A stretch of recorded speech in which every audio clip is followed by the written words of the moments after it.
สบายดีท่านผู้ชมที่เคารพตอนท่านผู้ชมเข้าสู่การรายงานข่าวสดภาคเที่ยงจากของข่าวโทรภาพแห่งชาติข่าวสดภาคเที่ยงประจำวันพุธวันที่22กรกฎาคม2026ข่าวภาคนี้พบกับโฆษกพลงานสุธิพงศ์ในการนำเสนอข่าวมีทั้งข่าวภายในข่าวต่างประเทศพร้อมด้วยข่าวกีฬามานำเสนอเริ่มด้วยข่าวภายในประเทศโดยเริ่มที่ข่าวสหายเลขาธิการใหญ่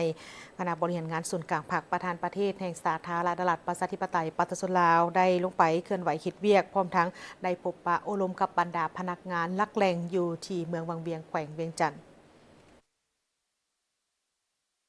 ในวันที่21กรกฎาคม2026สหายทองลุ้นศรีสุริตเลขาธิการใหญ่คณะบริหารงานส่วนกลางภาคประธานประเทศแห่งสาธารณรัฐประชาธิปไตยปฏิรูปลาวพร้อมด้วยคณะได้เคลื่อนไหวเยี่ยมยามได้เฮ็ดเวียกอยู่เมืองวังเวียงแขวงเวียงจันทน์ในโอกาสนี้สหายทองลุ้นศรีสุริตก็ได้พบปะโอลมกับพนักงานลักแหล่งของแขวงเวียงจันทน์อยู่ที่สโมสรปกครองเมืองวังเวียงโดยการต้อนรับอย่างสมเกียรติและอบอุ่นจากทางองค์คณะพรรคองค์การปกครองและพนักงานแขวงเวียงจันทน์ในการพบปะสหายภูธนุเพชรไสสมบัติกรรมการศูนย์กลางพรรคเลขาคณะบริหารงานพรรคแขวงประธานสภาปฏิรูปแขวงเวียงจันทน์ก็ได้ต่างหน้าให้แก่ทางองค์คณะพรรคแขวงได้รายงานถึงผลของการนำพาซี่นำเวียกงาน6ด้านในระยะ6เดือนต้นปี2026สหายได้เน้นหนักว่าทั่วแขวงภายใต้การซี่นำพาของทางองค์คณะพรรคแขวงสมัยที่7แม่นพร้อมสุมใส่ในการจัดตั้งพันขยายมติกองประชุมใหญ่ครั้งที่12ของพรรคและก้าเกี่ยมเฉลิมฉลองวันสั่งตั้งแขวงเวียงจันทน์ครบรอบ45ปีในระยะ6เดือนต้นปี2026ถึงว่าสภาพการของโลกจะมีความผันแปรสับสนแต่แขวงเวียงจันทน์ก็ยังสามารถได้ผลสำเร็จในหลายด้านก็คือเศรษฐกิจ GDP ขยายตัวอยู่ในระดับ 4.3 ส่วนห้อยบรรลุ 58.62 ส่วนห้อยของแผนการปี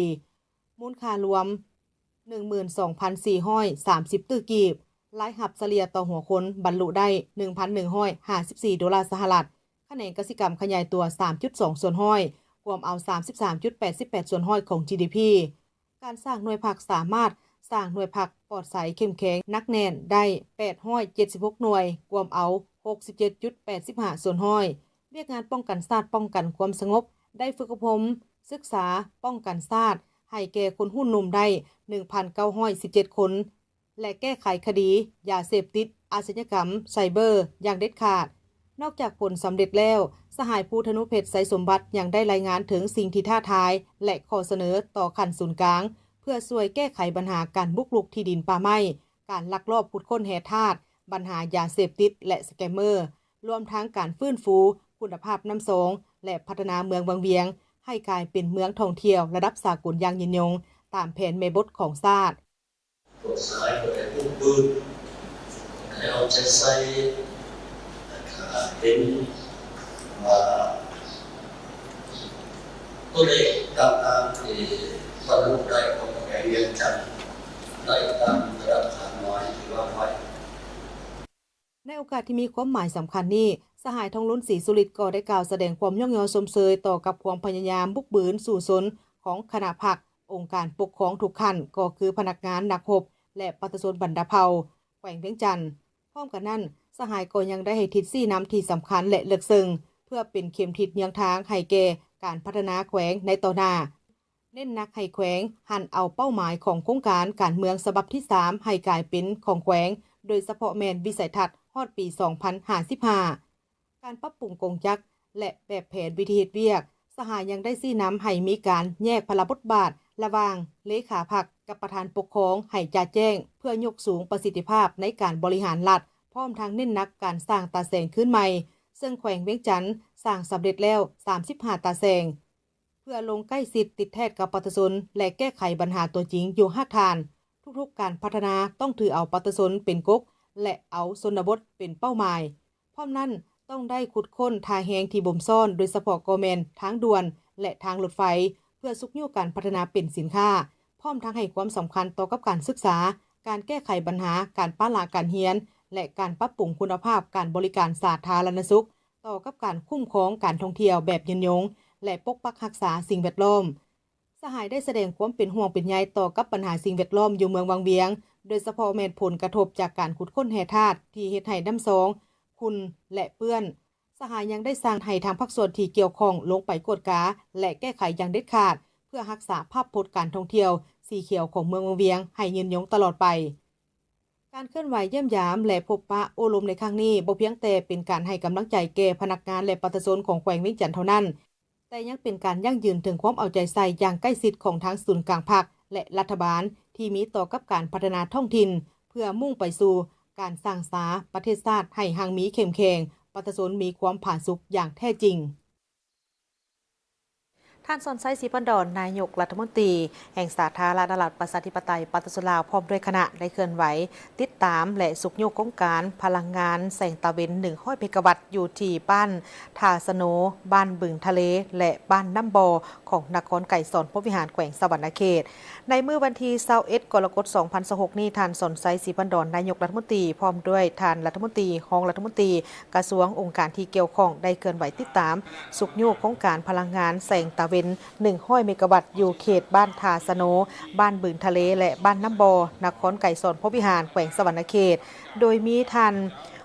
เลขาพรรคแขวงประธานสภาประชาชนแขวงสะหวรรณเขตพร้อมด้วยการนำของแขวงคณะบริหารงานกลุ่มบริษัทผู้พัฒนาโครงการและภาคส่วนที่เกี่ยวข้องเข้าร่วมในโอกาสนี้ผู้ต่างหน้าโครงการพลังงานแสงตะเวน100เมกะวัตต์ก็ได้รายงานให้ทราบว่าโครงการพลังงานแสงตะเวน100เมกะวัตต์นี้เป็นหนึ่งใน12โครงการบริมสิทธิ์ที่สำคัญของรัฐบาลในแผนการหับซื้อไฟฟ้าแสงตะเวนเสื่อมเข้าสู่ระบบสายส่ง150กิโลโวลต์ของรัฐวิสาหกิจไฟฟ้าลาวมีกำลังการติดตั้งรวมทั่วประเทศแม่น650เมกะวัตต์โครงการดังกล่าวนี้แม่นเป็นการหันไปสู่พลังงานทดแทนที่สะอาดเป็นมิตรต่อสิ่งแวดล้อมและมีผลกระทบที่ดีมีผลกระทบต่อดินและป่าไม้เพียงแต่เขตที่ตั้งแผงพลังงานซึ่งสามารถฟื้นฟูกลับมานำไส้ได้ตามธรรมชาติหลังสิ้นสุดโครงการมีเนื้อที่ประมาณ158เฮกตาร์ห่างจากเทศบาลของนครไก่สอนพระวิหารไปประมาณ13กิโลเมตรโครงการนี้ถูกพัฒนาโดยบริษัทของคุณลาวห้อยสนห้อยโดยแมนกลุ่มบริษัทคูณไซพัฒนาก่อสร้างจำกัดเป็นผู้สนองทุนบริษัทลาวพัฒนากรีนอินเนอร์จีจำกัดเป็นผู้พัฒนาโครงการและบริษัทอมตะเอนจิเนียริ่งจำกัดเป็นผู้รับเหมาหลักโครงการก่อสร้างสายส่งไฟฟ้าแรงสูง150กิโลโวลต์ลวงยาว7กิโลเมตรเพื่อเชื่อมต่อเข้ากับสถานีไฟฟ้าปากบ่อเมื่อก่อสร้างสำเร็จจะสามารถผลิตไฟฟ้าได้100เมกะวัตต์เพื่อสนองให้แก่การสมไส้ภายในท้องถิ่นและส่งขายเข้าสู่ระบบในโอกาสดังกล่าวนี้ท่านนายกรัฐมนตรีก็ได้แสดงความสมเสยพร้อมทางได้ทิซี่นำบางจุดเป็นต้นคอมเมนต์ของการดังกล่าวนี้บ่ให้แตะต้องถึงเนื้อที่ทำการผลิตกสิกรรมของพ่อแม่ประชาชนปัญหาที่ต้องเอาใจใส่เป็นพิเศษก็แม่นบ่ให้มีผลกระทบหรือแตะต้องถึงเนื้อที่ดินกสิกรรมของประชาชนอย่างเด็ดขาดเพราะเป็นบ่อนที่ผลิตเสบียงอาหารที่สำคัญของท้องถิ่นส่งเสริมการผลิตและนำไส้แผงโซลาร์เซลล์ภายในเพื่อสุกยู่และส่งเสริมการผลิตและส่งเสริมผลิตภัณฑ์ภายในให้บรรดาบริษัทผู้พัฒนาเอาใจใส่ในการนำไส้แผงโซลาร์เซลล์ที่ผลิตอยู่ภายในสาธารณรัฐประชาธิปไตยประชาชนลาวติดพันกับโครงการไฟฟ้าแสงตะเวนต้องให้มีการปลูกหญ้าเลี้ยงสัตว์ในโครงการเพื่อเกิดการนำไส้ที่ดินแบบผสมผสานและหมุนไส้พื้นที่ให้เกิดประโยชน์สูงสุดร่วมมือกันในการพัฒนาชุมชนจัดสรรอาชีพที่ดินและพื้นฐานโครงสร้างรัฐบาลมีนโยบายให้บรรดาบริษัทที่เข้ามาร่วมพัฒนาชุมชนช่วยพัฒนาพื้นฐานโครงสร้างโดยสมทบกับองค์การปกครองแขวงและท้องถิ่นสร้างเป็นโครงการพัฒนาชุมชนนำไส้ที่ดินให้เกิดประโยชน์สูงสุดให้แก่ชุมชนจัดสรรอาชีพจัดสรรที่ดินและสร้างวิกฤตงานทำให้แก่ประชาชนพร้อมเดียวกันนี้ท่านสอนไซศรีพันดอนนายกรัฐมนตรีพร้อมด้วยคณะก็ได้ลงไปเยี่ยมยามและเฮ็ดเวียกอยู่ที่ตาแสงดงทาของเมืองอุทุมพรแขวงสะหวรรณเขตพร้อมกันนั้นก็ยังได้มีการมอบทุนเพื่อพัฒนาและนอกจากนั้นก็ยังมอบเครื่องอุปโภคบริโภคและแนวพันธุ์ข้าวเพื่อช่วยเหลือประชาชนให้นำไปหมุนไส้เข้าในเวียกงานและก็แจกจ่ายให้กับภาคส่วนแจกจ่ายให้กับภาคส่วนที่เกี่ยวข้องตื่มอีกในวันที่21กรกฎาคม2026ท่านสอนไซศรีพันดอนกรรมการกรมการเมืองศูนย์กลางภาคนายกรัฐมนตรีแห่งสาธารณรัฐประชาธิปไตยประชาชนลาวพร้อมด้วยบรรดารัฐมนตรีกระทรวงโดยมีท่านบุญโจมอุบลประเสริฐกรรมการศูนย์กลางภาคเลขาพรรคแขวงสะหวรรณเขตและการนำแขวงภายในการที่เกี่ยวข้องร่วมนำพาท่านนายกรัฐมนตรีลงเยี่ยมยามและเฮ็ดเวียกอยู่ตาแสงดงทาเมืองอุทุมพรโอกาสนี้ท่านสุดใจมณีบด ประธานคณะกรรมการปกครองตาแสงดงทาได้รายงานว่าตาแสงดงทาเป็นตาแสงทวิตของเมืองอุทุมพรที่ได้ถูกสร้างตั้งขึ้นในวันที่ 6 พฤษภาคม 2026 รวมมี 12 บ้าน 2,545 หลังคาเรือน มีพลเมือง 13,671 คน พื้นที่ส่วนใหญ่แม่นทงเพียงและป่าไม้ มีความเหมาะสมในการผลิตกสิกรรมเป็นสินค้า โดยเฉพาะก็แม่นการปลูกอ้อย ยางพารา การปลูกฝัง เลี้ยงสัตว์ ทั้งมีสถานที่ท่องเที่ยวทางวัฒนธรรม ประวัติศาสตร์ และโครงการชลเกษตรห้วยทาหาวที่กำลังก่อสร้าง ตาแสงดงทาประกอบมี 1 คณะพรรคภาคฐาน 14 หน่วยพรรค มีสมาชิกพรรค 183 สหาย และมีพนักงานเมืองลงประจำการ 8 ท่าน เพื่อคุ้มครองบริหารระยะ6 เดือนต้นปีในปีนี้สามารถจัดเก็บรายรับจากอากรที่ดินได้ 169 ล้านกว่ากีบ เท่ากับ 49 ส่วนห้อยของแผนการ สามารถปลุกระดมประชาชนปักดำเข้าหน้าปีได้ 3,084 เฮกตาร์ พร้อมทางปลูกพืชผัก มันต้น อ้อย ยางพารา และอื่นๆ นอกนั้นยังได้ระดมทุนจากสังคมและประชาชนเข้าใส่การก่อสร้างซ่อมแปลงเส้นทางเบตง 3 เส้น ขัว และเส้นทางเข้าหาบ้าน โรงเรียนประถม บ้านหนองแปนเฉลี่ยสำเร็จแล้ว23 ส่วนห้อยในโอกาสดังกล่าวนี้ทานนายกรัฐมนตรีก็ได้ให้ทิศโอลมและเน้นนักไขทางคณะนำทุกขั้นเอาใจใส่ต่อกับเวียกงานการเมืองแนวคิดเพิ่มทวีการศึกษาอบรมปลุกระดมประชาชนให้ตื่นตัวปฏิบัติกฎหมายและปรับปรุงกลไกการจัดตั้งให้เข้มแข็งบริการประชาชนอย่างว่องไวการพัฒนาเศรษฐกิจสู่ชนปฏิบัติแผนพัฒนาเศรษฐกิจสังคม5 ปีครั้งที่ 10 2026 ถึง 2030พันขยายมติ 04 ทับกมสพว่าด้วยการสร้างเศรษฐกิจเอกราชเป็นเจ้าตนเองส่งเสริมการผลิตเป็นสินค้าดึงดูดการลงทุนและแก้ไขข้ออุดตันทางด้านเอกสารและเวกงานป้องกันชาติป้องกันความสงบเพิ่มทวีการแก้ไขปัญหายาเสพติดการค้าขายเถื่อนการลักทรัพย์และมิจฉาชีพออนไลน์การนำเมืองต้องเป็นแบบอย่างในการยกสูงความรับผิดชอบและแก้ไขข้อบกพร่องอย่างเข้มงวดในตอนท้ายท่านนายกรัฐมนตรีก็ได้มอบทุนพัฒนาเครื่องอุปโภคบริโภคและแนวพันธุ์ข้าวเพื่อช่วยเหลือประชาชนนำไปหมุนไส้เข้าในเวียกและแจกจ่ายให้กับทางภาคส่วนที่เกี่ยวข้องต่อไปจากนั้นคณะก็ได้เดินทางไปเยี่ยมยามโครงการชลประทานและชลเกษตรห้วยทาหาวระยะ 2อยู่ที่บ้านนาคำเพื่อเยี่ยมยามถึงความคืบหน้าในการก่อสร้างของโครงการท้องสวรรค์พวิหารรองนายกรัฐมนตรีกระทรวงการต่างประเทศได้เข้าร่วมกองประชุมคณะกรรมการเขตปลอดอาวุธนิวเคลียร์อาเซียนตะวันออกเฉียงใต้และกองประชุมพบปะระหว่างรัฐมนตรีต่างประเทศอาเซียนและคณะกรรมาธิการระหว่างรัฐบาลอาเซียนว่าด้วยสิทธิมนุษย์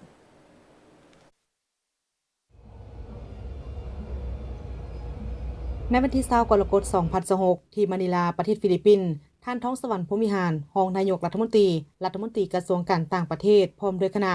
ได้เข้าร่วมกองประชุมคณะกรรมการเขตปลอดอาวุธนิวเคลียร์อาเซียนตะวันออกเฉียงใต้และกองประชุมพบปะระหว่างรัฐมนตรีต่างประเทศอาเซียนและคณะกรรมาธิการระหว่างรัฐบาลอาเซียนว่าด้วยสิทธิมนุษย์โดยการเป็นประธานของรัฐมนตรีต่างประเทศฟิลิปปินส์พร้อมด้วยบรรดารัฐมนตรีต่างประเทศอาเซียนและเลขาธิการใหญ่อาเซียนเข้าร่วมกองประชุมคณะกรรมการเขตปลอดอาวุธนิวเคลียร์อาเซียนตะวันออกเฉียงใต้ได้ปรึกษาหารือและรับทราบความคืบหน้าในการจัดตั้งปฏิบัติแผนปฏิบัติงานของสนธิสัญญาเขตปลอดอาวุธนิวเคลียร์ในอาเซียนตะวันออกเฉียงใต้ 2023 ถึง 2027 เป็นต้นแมนเวียกงานของหน่วยงานคุ้มครองพลังงานปรมาณูอาเซียนและการพัวพันหัวมือกับภายนอกโดยเฉพาะองค์การพลังงานปรมาณูสากลกองประชุมได้สืบต่อในการปรึกษาหารือเกี่ยวกับอนุสัญญาของสนธิสัญญาเขตปลอดอาวุธนิวเคลียร์อาเซียนตะวันออกเฉียงใต้โดยจะสืบต่อพัวพันกับ5ประเทศมหาอำนาจนิวเคลียร์สาธารณรัฐประชาชนจีนฝรั่งรัสเซียอังกฤษและสหรัฐอเมริกาเพื่อสุกยิ้วให้บรรดาประเทศดังกล่าวในการลงนามต่อกับอนุสัญญาในกองประชุมพบปะระหว่างรัฐมนตรีต่างประเทศอาเซียนกับคณะกรรมาธิการระหว่างรัฐบาลอาเซียนว่าด้วยสิทธิมนุษย์รัฐมนตรีต่างประเทศอาเซียนได้แสดงความชมเชยและตีราคาสูงต่อความคืบหน้าของการจัดตั้งปฏิบัติบรรดากิจกรรมของคณะกรรมาธิการระหว่างรัฐบาลอาเซียนว่าด้วยสิทธิมนุษย์อันได้ประกอบส่วนเข้าในเวียกงานของการส่งเสริมและปกป้องสิทธิมนุษย์ในอาเซียนก็คือกระบวนการสร้างประชาคมอาเซียนโดยรวมและสุกยิ้วให้คณะกรรมาธิการดังกล่าวสืบต่อปฏิบัติตามพระบทบาทของตนที่ได้ถูกมอบหมายและจัดตั้งปฏิบัติบรรดากิจกรรมบุริมสิทธิ์สำหรับปี 2026 ซึ่งเป็นปีทำอิฐในการจัดตั้งแผนงาน5 ปีฉบับใหม่ 2026 ถึง 2030 ของคณะกรรมาธิการดังกล่าวให้สำเร็จและมีประสิทธิผล พร้อมเดียวกันนี้ทานรองนายกรัฐมนตรีกระทรวงการต่างประเทศก็ได้เข้าร่วมกองประชุมรัฐมนตรีต่างประเทศอาเซียนครั้งที่ 59 แบบครบคณะกองประชุมรัฐมนตรีต่างประเทศอาเซียนครั้งที่ 59 แบบครบคณะและกองประชุมปรึกษาหารือที่บ่เป็นทางการแบบเปิดกว้างเกี่ยวกับการจัดตั้งปฏิบัติ5ข้อตกลงของผู้นำอาเซียนในวันที่21 กรกฎาคม 2026 ที่มะนิลาประเทศฟิลิปปินส์ทานทองสวรรค์ภูมิหารรองนายกรัฐมนตรีกระทรวงการต่างประเทศได้นำพาคณะผู้แทนลาวเข้าร่วมพิธีเปิดกองประชุมรัฐมนตรีต่างประเทศอาเซียนครั้งที่ 59 อย่างเป็นทางการโดยการเป็นประธานของทานนางมาเตราซาราซาโรรัฐมนตรีต่างประเทศฟิลิปปินส์มีบรรดารัฐมนตรีต่างประเทศอาเซียนเลขาธิการใหญ่อาเซียนภายหลังพิธีเปิดกองประชุมทานทองสวรรค์พรหมวิหารได้นำพาคณะเข้าร่วมกองประชุมรัฐมนตรีต่างประเทศอาเซียนครั้งที่ 59 แบบครบคณะบรรดารัฐมนตรีต่างประเทศอาเซียนได้ปรึกษาหารือเกี่ยวกับการเสริมสร้างประชาคมอาเซียนให้มีความเข้มแข็งการจัดตั้งปฏิบัติวิสัยทัศน์ประชาคมอาเซียน 2045 ปรึกษาหารือเกี่ยวกับการเสนอเข้าเป็นภาคีสนธิสัญญาไมตรีจิตและการร่วมมือในอาเซียนตะวันออกเฉียงใต้ของบรรดาประเทศนอกภาคพื้นที่มีความสนใจร่วมมือกับอาเซียนและยินดีต่อการจะมาลงนามเอกสารเพื่อเข้าเป็นภาคีของสนธิสัญญาดังกล่าวโดยลิทัวนีโปโลยรูมานีและซูเอตกองประชุมได้รับทราบบทรายงานประจำปี 2026ของคณะกรรมาธิการระหว่างรัฐบาลอาเซียนว่าด้วยสิทธิมนุษย์และรับรองแผนเวียกกิจกรรมบริมสิทธิ์ของคณะกรรมาธิการดังกล่าวพร้อมนี้ได้รับทราบความคืบหน้าของการพัวพันระหว่างอาเซียนกับผู้ร่วมมือภายนอกของอาเซียนโดยผ่านการจัดตั้งปฏิบัติบรรดาแผนเวียกงานการร่วมมือและการสืบต่อหัดแนนการร่วมมือกับภายนอกเพื่อประกอบส่วนให้แก่การจัดตั้งปฏิบัติวิสัยทัศน์ประชาคมอาเซียน 2045 พร้อมทั้งปรึกษาหารือปัญหาที่เกี่ยวข้องกับผู้ร่วมทางการของอาเซียนในนั้นได้หักห้องเอาเอกสารเงื่อนไขและตัวซี่บอกการเป็นคู่เจรจาอาเซียนซึ่งจะเป็นเอกสารพื้นฐานสำหรับการประเมินการสมัครเป็นคู่ร่วมทางการอาเซียนแนใส่รับประกันการพัวพันร่วมมือกับอาเซียนของภายนอกจะประกอบส่วนอย่างแท้จริงต่ออาเซียนกองประชุมได้เห็นดีรับเอาตุรกีเป็นคู่ร่วมเจรจาอาเซียนและเห็นดีรับเอาเยอรมันและกาตาร์เป็นคู่ร่วมแขนงการอาเซียนสาธารณรัฐประชาธิปไตยประชาชนลาวในนามประเทศประสานงานการพัวพันร่วมมืออาเซียนแคนาดาได้รายงานให้กองประชุมรับทราบความคืบหน้าการพัวพันร่วมมืออาเซียนแคนาดาโดยเฉพาะการสร้างแผนปฏิบัติงานอาเซียนแคนาดาฉบับใหม่ 2026-2030 พร้อมนี้กองประชุมได้รับรองเอาแถลงการร่วมของกองประชุมรัฐมนตรีต่างประเทศอาเซียนครั้งที่ 59 แถลงการรัฐมนตรีต่างประเทศอาเซียนเกี่ยวกับสภาพการที่กำลังผันแปรในตะวันออกกลางและบรรดาเอกสารผลกองประชุมที่เกี่ยวข้องจำนวนหนึ่ง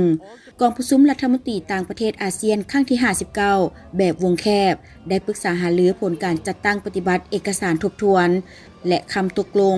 ของผู้นำอาเซียนเกี่ยวกับการจัดตั้งปฏิบัติ5ข้อตกลงของผู้นำอาเซียนเกี่ยวกับปัญหาเมียนมาซึ่งโดยรวมเห็นว่ามีความคืบหน้าพร้อมนี้กองประชุมยังได้แลกเปลี่ยนคำคิดเห็นเกี่ยวกับปัญหาภาคพื้นและสากลที่พ้นเด่นที่มีความสนใจร่วมกันเป็นต้นแมนวิกฤตการด้านพลังงานการหลอกลวงทางออนไลน์อาชญากรรมข้ามชาติภัยพิบัติทางธรรมชาติสภาพการอยู่ตะวันออกกลางและอื่นๆกองประชุมปรึกษาหารือบ่เป็นทางการแบบเปิดกว้างเกี่ยวกับการจัดตั้งปฏิบัติ5ข้อตกลงของผู้นำอาเซียนได้รับฟังการรายงานความคืบหน้าของการจัดตั้งปฏิบัติ5ข้อตกลงของผู้นำอาเซียนโดยรัฐมนตรีต่างประเทศของฟิลิปปินส์ในนามประธานกองประชุมและในนามผู้ต่างหน้าพิเศษของประธานอาเซียนปี 2026 เกี่ยวกับปัญหาเมียนมาพร้อมนั้นกองประชุมได้แลกเปลี่ยนทัศนะเกี่ยวกับทิศทางในต่อหน้าเพื่อสุกยูกการปฏิบัติ5ข้อตกลงดังกล่าวถ้าผู้ชมที่เคารพจะนี้ไปนะคะจะพักก่อนหลังจากนั้นกลับมารับชมการรายงานข่าวต่างประเทศพร้อมด้วยข่าวกีฬา ไง2 ตื้อกี้ครบรอบ30 ปี